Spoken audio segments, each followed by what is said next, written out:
ये कहानी है 38 साल के केनिची हमाडा की, जो लगातार 7 दिनों तक अपने ऑफिस में दिन और रात काम करता रहा, जिस वजह से उसकी तबीयत खराब हो गई और फिर वो काम छोड़कर एक गांव में रहने आ गया और यहाँ आकर वो खेती बाड़ी करने लगा। उसकी जिंदगी ऐसे ही अच्छी चल रही थी।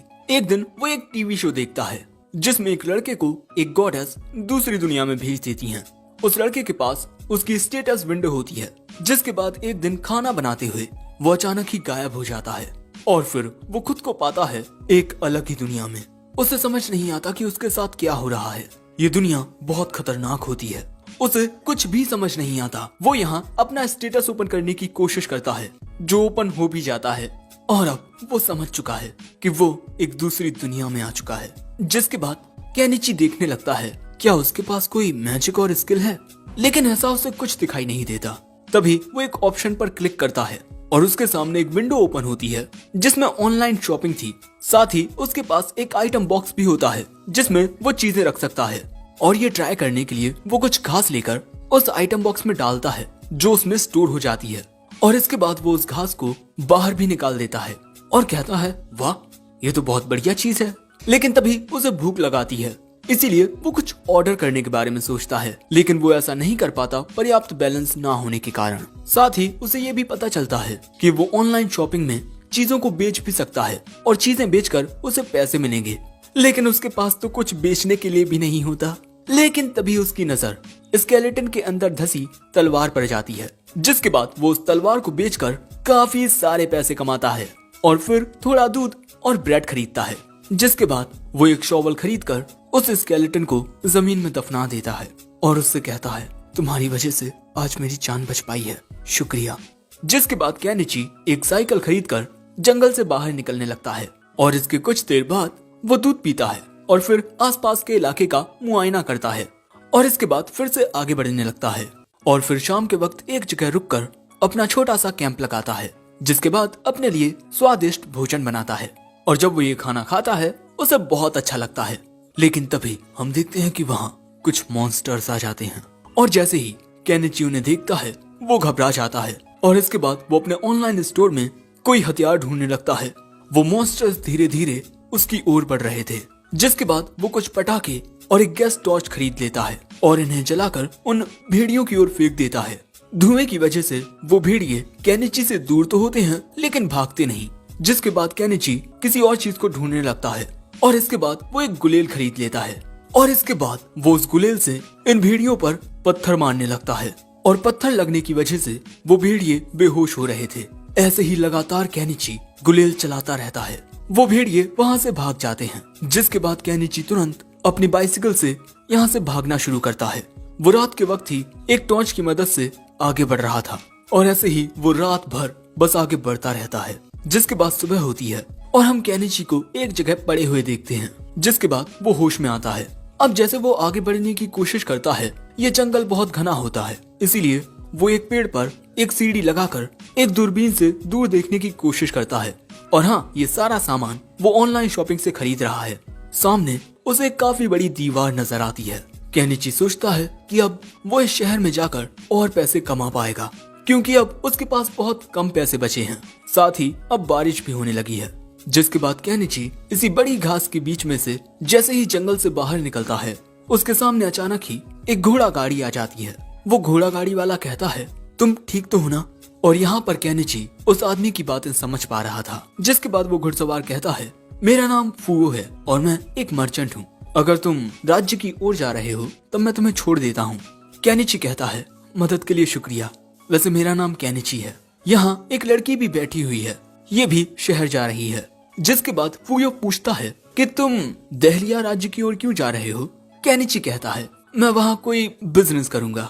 और तभी हम देखते हैं कि उसके सामने बैठी हुई लड़की हाथों से कुछ इशारे करती है और अचानक ही उसके हाथों में एक गिटार आ जाता है, जो देख केनिची हैरान हो जाता है। फुयो बताता है कि इस लड़की के पास एक आइटम बॉक्स है और आइटम बॉक्स काफी रेयर होता है। जिसके बाद ये लोग ऐसे ही आगे बढ़ते रहते हैं। ये एक नदी को पार करते हैं और इस वक्त ये लड़की एक गाना गा रही थी और धीरे धीरे ये लोग शहर के करीब पहुंच जाते हैं और फिर इस बड़े से दरवाजे से गुजरकर ये लोग आते हैं टाउन के अंदर। जिसके बाद हम देखते हैं कि वो लड़की अपनी मंजिल पर पहुंचकर इनसे अलविदा कहकर चली जाती है। वहीं केनिची फूयो की मदद करता है उसका सामान रखवाने में, और क्योंकि फूयो उसे यहाँ तक लेकर आया है इसीलिए केनिची उसे एज अ थैंक्स एक पोटली देता है। इस पोटली में काली मिर्च होती है। फूयो कहता है, हे तुम इतनी खतरनाक चीज बेचने वाले हो, मेरी बात सुनो, बाकोपा द स्पाइस सिंडिकेट को मसालों का पूरा अधिकार है। अगर तुम पर उनकी नजरें आ गईं, तब तुम्हारे लिए ये बिल्कुल भी अच्छा नहीं होगा। अब इसके बाद फूयो इस काली मिर्च के बदले में केनिची को पैसे देने वाला था, लेकिन केनिची पैसे लेने से मना कर देता है। लेकिन फूयो कहता है, हम मर्चेंट चीजों को कम दाम पर जरूर खरीदते हैं, लेकिन फ्री में नहीं, क्योंकि फ्री से ज्यादा महंगा कुछ नहीं होता। जिसके बाद केनिची उससे पैसे ले लेता है और फिर फूयो यहाँ से चला जाता है। जिसके बाद केनिची इन पैसों को अपने एन में कन्वर्ट करता है, जो कि बहुत ज्यादा होते हैं। अब इसके बाद शाम हो जाती है और केनिची एक रेस्टोरेंट में आता है। एक मेड उससे कहती है, डालिया के बेस्ट रेस्टोरेंट में आपका स्वागत है। केनिची कहता है उसे यहाँ एक कमरा चाहिए। वो मेड बताती है, खाने पीने के बिना एक कमरा आपको 1 कॉपर कॉइन में पड़ेगा। केनिची इसके लिए ही राजी हो जाता है और वो 1 कॉपर कॉइन जमा कर देता है। वो लड़की कहती है, आपने काफी अलग प्रकार के कपड़े पहने हैं, क्या आप कोई राहगीर हो? वो कहता है, नहीं, मैं यहाँ एक बिजनेस ओपन करने आया हूँ। लेकिन उसे पता चलता है कि अगर उसे पढ़ना लिखना और कैलकुलेट करना नहीं आता है तब वो मर्चेंट्स गिल्ड में रजिस्टर नहीं कर पाएगा। केनिची कहता है, मुझे पढ़ने और लिखने में दिक्कत होगी, लेकिन मैं कैलकुलेट कर सकता हूँ। जिसके बाद वो मेड केनिची से एक छोटा सा सवाल पूछती है और फिर इस बात से हैरान हो जाती है कि केनिची ने उसे बिल्कुल सही जवाब दिया। जिसके बाद केनिची उसे अपना नाम बताता है ताकि वो उसके नाम को रजिस्टर कर दे। वो केनिची को अपना नाम भी बताती है, अज़ेलिया। तभी केनिची कहता है, हे अज़ेलिया, क्या तुम मुझे इस देश की भाषा पढ़ना और लिखना सिखा सकती हो? बदले में मैं तुम्हें एक दूसरे देश की बहुत ही अच्छी कैंडी दूंगा। और इसके बाद जब अज़ेलिया उन कैंडीज को टेस्ट करती है तब भैया उसका स्वाद बहुत ही अच्छा होता है। इन कैंडीज को खाकर अज़ेलिया को बिल्कुल किसी नोबल की तरह फील हो रहा था। तभी अज़ेलिया कहती है, अगर उन लोगों को पता चल गया कि मेरे पास ये है तब वो इसे मुझसे छीन लेंगे। अरे नहीं, अब मैं क्या करूं? अगले सीन में हम देखते हैं कि अज़ेलिया केनिची को लिखना और पढ़ना सिखाने लगती है और केनिची थोड़ी ही देर में लिखना और पढ़ना सीख जाता है। जो देख अज़ेलिया कहती है, तुम तो बहुत ही ज्यादा होशियार हो, तुम जरूर एक बहुत बड़े मर्चेंट बनोगे। मुझे तो लगता है कि मुझे तुम्हारी प्रेमिका बन जाना चाहिए। केनिची कहता है, ये तुम क्या बोल रही हो, मैं तुम्हारे पिता की उम्र का हूँ। और अगले ही पल में हम देखते हैं कि अज़ेलिया ये देखकर हैरान हो जाती है कि केनिची ने उसकी कितनी अच्छी ड्राइंग बनाई है और इसी वजह से वो इतनी ज्यादा खुश होती है कि केनिची से चिपक ही जाती है और कहती है, तुमने मुझे इतनी अच्छी कैंडीज दी, मेरी ड्राइंग बनाई, आखिर मैं तुम्हें इन सब के लिए शुक्रिया कैसे कहूँ? जिसके बाद वो केनिची को बिस्तर पर पटक देती है। फिर केनिची के कमरे की बत्ती गुल हो जाती है। फिर क्या हुआ मैं बताने नहीं वाला। अब अगले दिन केनिची गिल्ड में आता है। यहाँ उसे फिल करने के लिए एक फॉर्म मिलता है। केनिची देखता है कि इन सभी कागजों को हाथों से लिखा गया है, शायद से अभी इस दुनिया में प्रिंटिंग नहीं है।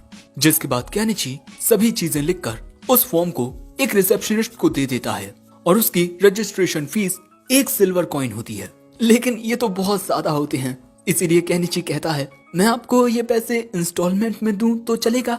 वो कहती है, हाँ क्यों नहीं। जिसके बाद वो केनिची को उसकी गिल्ड आईडी देती है। हाँ, ये छड़ी उसकी गिल्ड आईडी है। जिसके बाद केनिची एक फाउंटेन के पास आता है और फिर वो इस शहर के बाजार को घूमने लगता है और यहाँ पर अलग अलग चीजों की कीमतें देखने लगता है कि यहाँ कौन सी चीज कितनी कीमत की है। तभी एक लड़की उससे कहती है, अंकल क्या आप ये ट्री कलर फ्रूट खाना चाहेंगे? ये बहुत टेस्टी होते हैं। इनके अलग अलग रंगों को देखकर केनिची कहता है, वाह ये तो काफी अलग हैं। ठीक है, मुझे 1 डजन दे दीजिए। केनिची को वो फल एक थैली में मिलते हैं। उन्हें देख केनिची सोच रहा था, आखिर ये किस तरह के फल हैं। वो उन्हें अपने आइटम बॉक्स में रखकर उनके नाम देखने लगता है। जिसके बाद वो एक फल अज़ेलिया को देता है और फिर अपने कमरे की ओर जाने लगता है। इस फल के लिए अज़ेलिया उसे शुक्रिया कहती है। साथ ही उसे ये भी पता चलता है कि केनिची ने गिल्ड में रजिस्टर कर लिया है। जिसके बाद हम देखते हैं कि केनिची अपने बिस्तर पर लेटकर अपनी गिल्ड आईडी को देख रहा था और ऐसे ही देखते देखते वो वहाँ सो जाता है। अब अगले दिन हम देखते हैं कि अज़ेलिया केनिची को कुछ बनाते हुए देख रही है और थोड़ी ही देर में केनिची अपना काम कर लेता है। उसने थोड़ी कारपेंट्री करके एक बहुत ही अच्छा बिस्तर तैयार कर लिया है। जिसके बाद केनिची इसी तरह लकड़ी से कपड़े टांगने की ये चीजें बनाता है। एजेलिया देखती है कि जिन क्लॉथ स्पिन्स का वो इस्तेमाल करती है ये तो उनसे बहुत ही बढ़िया हैं और वो तो बहुत आसानी से टूट भी जाती हैं। इसीलिए एजेलिया पूछती है, क्या तुम इन्हें बेचने वाले हो? केनिची सोचता है, क्या ये फायदेमंद होगी? जिसके बाद हमें बाजार का सीन दिखाया जाता है और यहाँ केनिची एक आंटी के पास आकर पूछता है, क्या मैं अपनी दुकान आपके बगल वाली जगह पर लगा सकता हूँ? वो कहती हैं, हाँ क्यों नहीं। और केनिची अपने आइटम बॉक्स में से अपनी दुकान निकाल लेता है। आंटी कहती हैं, वाह आपके पास तो आइटम बॉक्स है। केनिची कहता है, हाँ छोटा सा आइटम बॉक्स।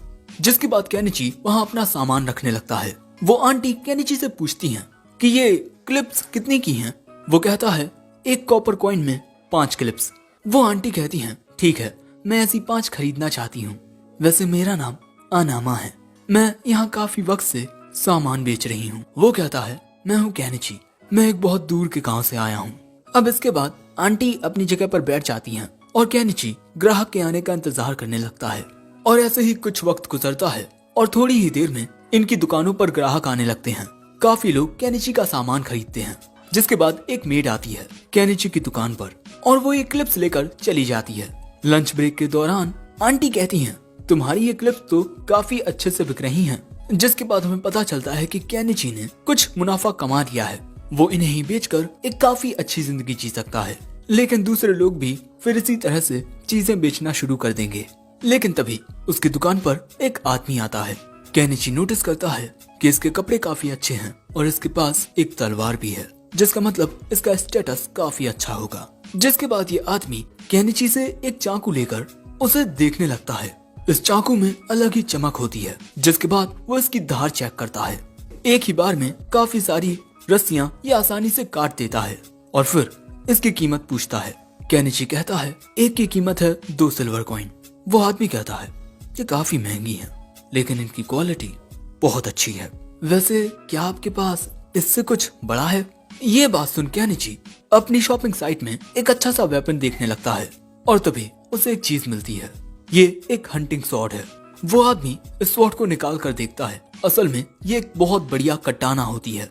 वो आदमी इस कटाना की खूबसूरती देखकर हैरान हो जाता है और इसकी कीमत पूछता है। केनिची बताता है, 1 गोल्ड कॉइन। वो आदमी कहता है कि ये बहुत कीमती है लेकिन बहुत खूबसूरत भी, मैं क्या करूं? केनिची को लगता है कि कहीं उसने कुछ ज्यादा ही कीमत तो नहीं बता दी। लेकिन तभी अचानक उसके सामने एक लड़की आ जाती है। वो देखता है कि ये तो एक बिल्ली जैसी इंसान है। वो लड़की केनिची की कंध ले रही है। लेकिन तभी उसके सिर पर एक मुक्का लगता है। हम देखते हैं कि ये उसके ही नस्ल के दूसरे लोग थे। लेकिन ये आदमी है तो ये मॉन्स्टर की तरह लगेंगे, ये लड़की है तो क्यूट लगेगी और इसका नाम मियाले है। लेकिन तभी अचानक केनिची उन बीस्ट को देखकर डर जाता है। ये सभी हैं बीस्ट फॉक। केनिची बताता है कि जिस गांव से वो आया है उस गांव में बीस्ट फॉक नहीं है। लेकिन तभी एक बलौटा केनिची के दुकान की छत पर चढ़ के उस पर लगी हुई चादर को उतार कर उसे अपने हाथों में रखकर कहता है, मैं ये खरीदना चाहता हूँ। केनिची के दिमाग में आता है कि उसे इस चादर को बेचकर दूसरी चादर खरीदनी चाहिए। जिसके बाद वो इस चादर की कीमत 3 कॉपर कॉइन बताता है। लेकिन उस बिलौटे को ऐसी 3 चादर चाहिए जिनकी कीमत 9 कॉपर कॉइन हुए। लेकिन केनिची इन्हें डिस्काउंट देगा और इनके सिर्फ 8 कॉपर कॉइन लेगा। लेकिन इन बेचारों के पास 8 कॉपर कॉइन नहीं होते। तब केनिची कहता है, तब तुम लोग मुझे 2 सिल्वर कॉइन दे दो और मैं तुम लोगों को 2 कॉपर कॉइन वापस करूंगा। लेकिन उसकी ये बात सुन ये सभी उसे बहुत अजीब ढंग से घूरने लगते हैं। लेकिन तभी ये आदमी कहता है कि वो दुकानदार बिल्कुल सही कह रहा है। जिसके बाद हम देखते हैं कि ये लोग खरीदारी करके चले जाते हैं। और इसके बाद ये आंटी जी बताती हैं कि वो सभी केनिची को इसीलिए घूर रहे थे क्योंकि उन्हें कैलकुलेशन करने में दिक्कत आती है। तभी ये आदमी कहता है, तुम काफी भरोसेमंद हो, मैं ये खरीदने के लिए तैयार हूँ। जिसके बाद केनिची रेस्टोरेंट में आकर अपनी 5 रातों का किराया दे देता है। दूसरी ओर एक महल में केनिची की क्लिप को देखते हुए एक लड़की कहती है, तुम्हें इतनी अच्छी चीज इतने सस्ते में मिल गई। मार्गरेट तुम कल जाना और ऐसी और भी क्लिप्स खरीद कर लाना। लेकिन अगले ही पल में ये मैडम जी डिसाइड करती हैं कि हम ये चीज अपनी कंपनी में बेचेंगे। हमारी मेलो ट्रेडिंग कंपनी का एक उसूल है कि कभी भी एक अपॉर्चुनिटी को अपने हाथों से ना जाने दो। जिसके बाद ये मैडम अपने पिता के पास जाने लगती हैं। दूसरी ओर हम देखते हैं कि केनिची शाम के वक्त नहा रहा होता है और तभी वो अपनी ऑनलाइन शॉप में देखता है कि वो वहाँ से बाथ ड्रम भी खरीद सकता है। और इसके बाद वो सोचने लगता है कि वो ड्रम में पानी भरकर नीचे से उस पर आग लगाकर पानी को गर्म कर सकता है और उसमें नहा सकता है। अब रात के वक्त वो इसी से रिलेटेड काम करने लगता है और सोचता है कि आखिर उसकी ये ऑनलाइन शॉपिंग वाली चीज काम कैसे करती है, क्योंकि उसकी ये जो स्टेटस विंडो है वो उसके अलावा किसी और को दिखाई नहीं देती। साथ ही केनिची इस विंडो को छू भी सकता है, लेकिन इस विंडो में से आखिर चीजें आती कहाँ से हैं? कहीं उसके साथ कोई स्कैम तो नहीं हो रहा कि उसे अभी चीजें मिलती रहेंगी, बाद में कोई उसकी आत्मा को उससे छीन लेगा, और आखिर वो इस दूसरी दुनिया में आया ही क्यों है? और इसी बारे में सोचते हुए वो बिस्तर पर लेट जाता है, क्योंकि भैया किसी सवाल का जवाब तो मिलने वाला नहीं है। और इसके बाद हमें जंगल का सीन दिखाया जाता है, जहां हम एक कबूतर जैसे पक्षी को शायद उसके घोंसले में जाते हुए देखते हैं। और तभी एक लड़की एक डंडा लेकर उस कबूतर को उससे मारकर कुचलने लगती है और रात के वक्त वो आग जलाकर उसी कबूतर को खाती है। इस लड़की की हालत बहुत बुरी थी, इसे आज तक कभी भी पेट भर खाना नहीं मिला। तभी उसे किसी की आवाज आती है, वो घबराकर तुरंत आग को बुझा देती है और जंगल में छुपने के लिए भाग जाती है। और यहीं पर ये एपिसोड 1 एंड होता है। एपिसोड 2 की शुरुआत में हम देखते हैं कि केनिची अपनी ऑनलाइन शॉपिंग से जिरकोनियम और कट ग्लास खरीदकर उनके ऐसे आभूषण बनाकर बेच रहा है, ये सोचते हुए कि भले से ही ये असल हीरे जवाहरात ना हों, लेकिन किसी औरत के मन को तो ये भा ही लेंगे। केनिची हमेशा ही बहुत अच्छे अच्छे आइटम्स लेकर आता है, इसीलिए ये आंटी उससे पूछती हैं कि उसका सप्लायर कौन है। वो कहता है ये तो आंटी जी सीक्रेट है। तभी वहाँ ये मेड आकर कहती है मुझे कुछ क्लॉथ स्पिन्स खरीदने हैं, और केनिची ये सुनकर हैरान हो जाता है कि उसे 100 क्लॉथ स्पिन्स खरीदने हैं। लेकिन वो लड़की मजाक नहीं कर रही, क्योंकि उसके पास पैसे भी होते हैं। जिसके बाद केनिची इन क्लॉथ स्पिन्स को गिनने लगता है। तभी उस मेड की नजर इन आभूषणों पर जाती है, जिसके बाद वो एक नेकलेस को देखती है। केनिची कहता है कि इसकी कीमत 6 छोटे सिल्वर कॉइन है। जिसके बाद वो मेड कहती है मुझे ये खरीदना है, और इसी तरह वो सामान लेकर यहाँ से चली जाती है। जिसके बाद हम देखते हैं कि लगातार केनिची की दुकान का सामान बिकता रहता है, और फिर ऐसे ही शाम हो जाती है। और तभी उसकी दुकान पर ये बीस्ट फॉक आते हैं। केनिची को लगता है कि ये लोग जो कपड़ा यहाँ से खरीद कर लेकर गए थे उसकी कंप्लेन लेकर आए हैं। लेकिन तभी ये कैट गर्ल मियाले केनिची को स्मेल करके कहती है मैं जानती थी तुम में से मसालों की खुशबू आ रही है। और तभी ये सभी बीस्ट फॉक केनिची से कहते हैं प्लीज हम आपके मसाले खरीदना चाहते हैं। मियाले के जरिए हम जान चुके हैं कि आपके पास मसाले हैं। लेकिन तभी आंटी आकर कहती हैं ये यहाँ पर नया है, और अगर बाकोपा की नजरें इस पर आ गई तब इसके साथ बहुत बुरा हो सकता है। जो बात सुन वो सभी बीस्ट फॉक कहते हैं प्लीज आप कुछ कीजिए ना। वहाँ पर जो लोग खड़े होकर ये सब देख रहे थे वो भी कह रहे थे अगर ये बाकोपा की नजरों में आ गया तो वो इसकी हालत बहुत बुरी कर देंगे। अब ये सारी बातें सुनने के बाद केनिची उन लोगों से कहता है मैं तुम सबको मसाले तो नहीं बेच सकता, लेकिन वो खाना जरूर खिला सकता हूँ जिसमें मसाले डरते हैं। हम टाउन की बाहर वाली नदी के पास खाना खाएंगे, ओके? और ये बात सुन वो सभी बहुत ज्यादा खुश हो जाते हैं और केनिची को उठाकर वहाँ से भागकर जाने लगते हैं। अब रात के वक्त हम देखते हैं कि ये सभी नदी किनारे होते हैं। केनिची ने खाना बनाने की सारी सामग्री निकाल ली थी। इनके साथ अनामा आंटी भी होती हैं, और यहाँ अनामा आंटी गाजरों को देखकर हैरान हो गई थी कि ये किस तरह की सब्जियां हैं। जिसके बाद ये बीस्ट फॉक नदी में से कुछ मछलियां पकड़ती हैं। फिर आंटी गाजर काटती हैं और मियाले सूप बनाने लगती है, और केनिची मछली को काट के उस पर मसाले छिड़कता है और फिर सभी कटी हुई सब्जियों को तलता है।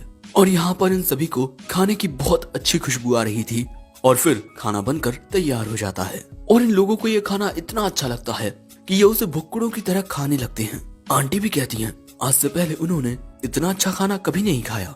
तभी ये बीस्ट फॉक कहते हैं काश इतने अच्छे खाने के साथ हमारे पास शराब भी होती। और अगले ही पल में केनिची शराब ऑर्डर कर लेता है और कहता है आज तुम सभी इस पार्टी को अच्छे से एंजॉय करो, लेकिन यहाँ पर जो हुआ वो कभी किसी को मत बताना। जिसके बाद ये सभी शराब पीते हैं। अब यहाँ आंटी कहती है इतना अच्छा होना तुम्हारे लिए नुकसानदायक हो सकता है। लेकिन तभी मियाले थोड़ी और शराब लेने आती है। उसे शराब देते हुए केनिची अपना नाम बताकर उससे उसका नाम पूछता है। वो अपना नाम मियाले बताती है। तभी ये लोग भी अपना नाम बताते हैं। इसका नाम है नियांची, ये बीच वाला नियामेलो, और आखिर का नियाकेरो। मियाले कहती है हमें तुमसे मिलकर अच्छा लगा। केनिची कहता है मुझे भी तुम सबसे मिलकर अच्छा लगा। जिसके बाद ये तीनों अपने कपड़े उतारने लगते हैं, और फिर मियाले भी अपने कपड़े उतार कर पानी में बाकी सबके साथ कूद जाती है। तभी केनिची उन सभी को एक साबुन देता है, जिसके बाद ये लोग साबुन भी लगाते हैं और इन सभी को नहाने में बहुत मजा आ रहा था। जिसके बाद केनिची टॉवल से मियाले को पूछता भी है, जिसके बाद ये सभी थकान के मारे सो जाते हैं, लेकिन मियाले केनिची के ऊपर जाकर सोती है। और दोस्तों, आज रात तारे बहुत प्यारे लग रहे थे। अब अगले दिन एज़ेलिया केनिची से पूछती है कि कल रात वो कहाँ था। केनिची बताता है कि कल रात मैं टाउन के बाहर कुछ बीस्ट फॉक के साथ घूम रहा था। एज़ेलिया कहती है, तुम बीस्ट वुमेन के साथ घूम सकते हो, पर मेरे साथ नहीं, हाँ? जिसके बाद वो केनिची की शर्ट साफ करती है और उसमें से मियाले के रेशे बाहर गिरते हैं और फिर एज़ेलिया यहाँ से चली जाती है। और अब शायद वो केनिची से नाराज हो गई है। अब इसके बाद केनिची अपनी दुकान लगाता है और यहाँ वो मेड आती है अपनी मालकिन के साथ, और ये मोहतरमा काफी खूबसूरत होती हैं। और जब ये दोनों केनिची की दुकान पर आती हैं, केनिची उस मेड को देख पूछता है, क्या तुम सामान लेने के लिए आई हो? जिसके बाद वो मेड केनिची से ये नेकलेस खरीद लेती है। जिसके बाद ये मोहतरमा उस नेकलेस को अच्छे से देखने लगती हैं और फिर वहाँ पर रखे हुए बाकी के आभूषणों को भी देखने लगती हैं। इनमें लगा हुआ पॉलिश्ड कांच बिल्कुल हीरे की तरह लग रहा है। जिसके बाद ये केनिची से कहती हैं, अगर तुम्हारे पास ऐसा ही और सामान है तब मैं उसे देखना चाहती हूँ। जिसके बाद केनिची अपने आइटम बॉक्स से कुछ और नेकलेसेस बाहर निकालता है। ये मोहतरमा देखकर हैरान हो जाती हैं कि केनिची के पास एक आइटम बॉक्स भी है। और इसके बाद वो उससे कहती हैं, मैं तुम्हारे साथ कुछ बात करना चाहती हूँ। मैं प्रिमूला हूँ, मेलो ट्रेडिंग कंपनी के मालिक की बेटी, और मैं चाहती हूँ कि तुम मेरे पिता से मिलो। तभी आंटी केनिची को बताती हैं कि ये लोग डालिया के सबसे बड़े ट्रेडर्स हैं और जो बॉस मेलो हैं वो एक बहुत ही अच्छे इंसान हैं।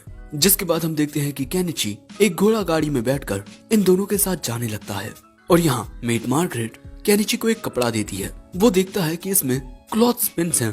प्रिमूला बताती है कि उसने एक क्राफ्टमैन से इन क्लॉथ स्पिन को रिक्रिएट करवाया है, लेकिन वो बीच का मेटल पार्ट नहीं बना पाया और उसने कहा कि इसे बनाने के लिए एडवांस टेक्नोलॉजी का यूज किया गया है।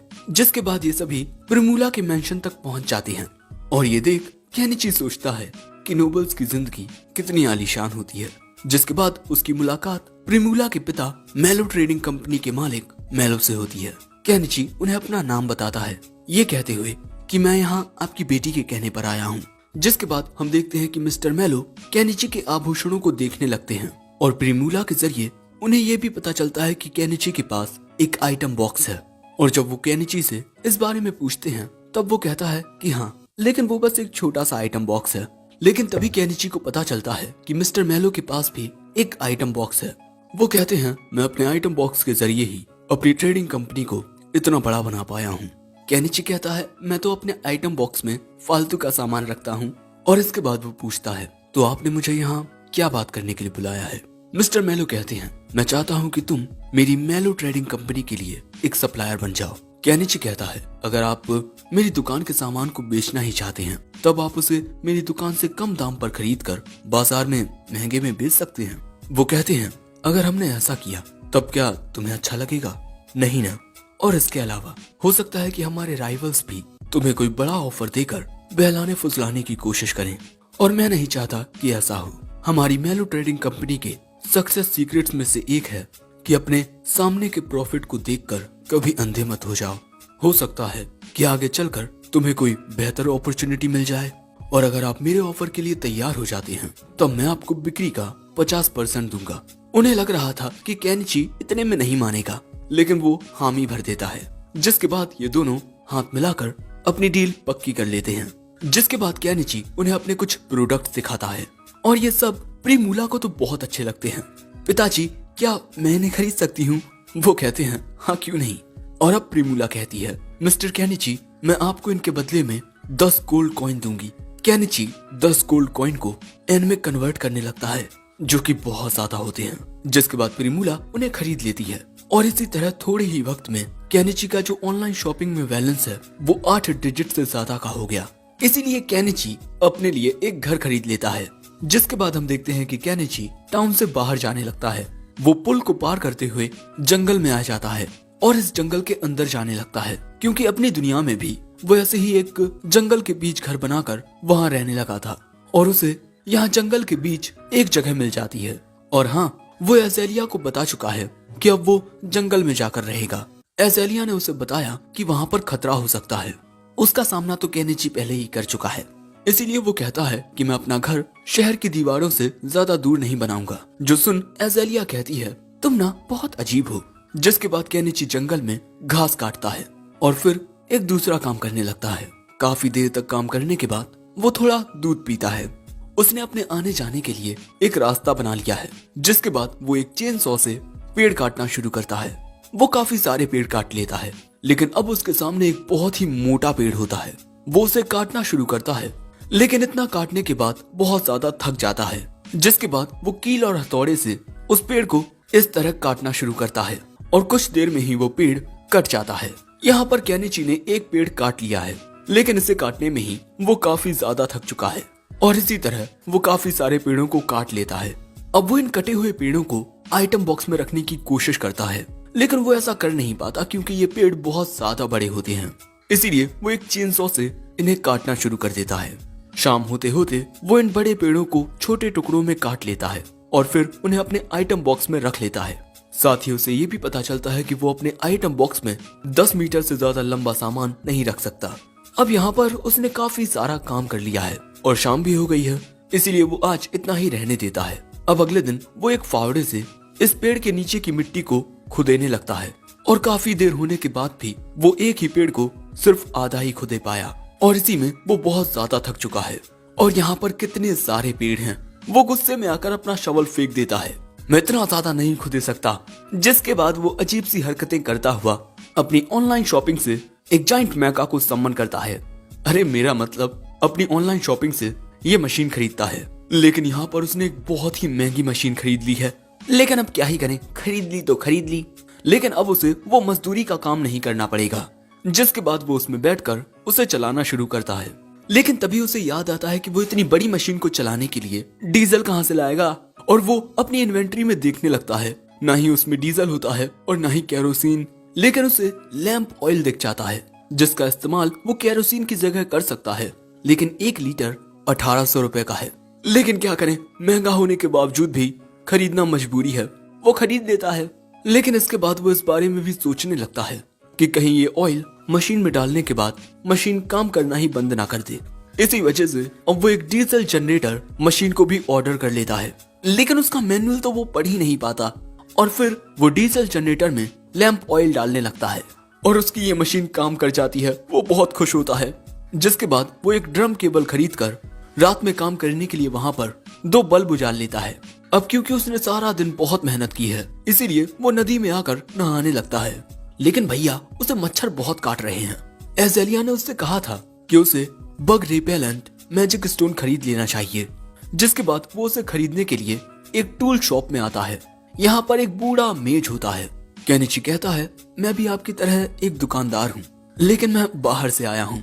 वो मेज कहता है, ओह तुम बाहर से आए हो, अगर तुम्हारे पास बेचने के लिए अच्छे प्रोडक्ट्स हैं तब मैं उन्हें अच्छी कीमत पर खरीद सकता हूँ। केनिची कहता है, मैं यहाँ बेचने नहीं बल्कि खरीदने आया हूँ बग रिपेलेंट मैजिक स्टोन्स, लेकिन एक स्टोन 3 सिल्वर कॉइन्स का है। अब क्योंकि ये बहुत ज्यादा महंगा होता है, इसीलिए केनिची कहता है, क्यों ना हम आइटम्स को एक्सचेंज कर लें, मैं आपको मेरे देश के ये फल दे सकता हूँ। मेज कहता है, मैंने आज से पहले ऐसे फल कभी नहीं देखे, लेकिन फिर भी मैं इन्हें ले लेता हूँ। अगले सीन में हम देखते हैं कि आंटी केनिची को उस बुढ़े के बारे में बताती हैं कि वो बहुत ही ज्यादा समझदार है। डालिया में उसे एक चलता फिरता इंसाइक्लोपीडिया कहा जाता है और अगर केनिची उससे दोस्ती कर ले तो ये उसके लिए काफी अच्छा हो सकता है। लेकिन यहाँ केनिची एक वांटेड पोस्टर को देख रहा था। इस बंदे का नाम शागा है। ये इस एरिया में मौजूद बैंडिट्स का लीडर है। दूसरी ओर जंगल में हमें एक सौदेबाजी दिखाई जाती है। एक आदमी कुछ पैसे लेकर इस बच्ची को बेच देता है। इस बच्ची को हमने एपिसोड 1 के एंड में देखा था।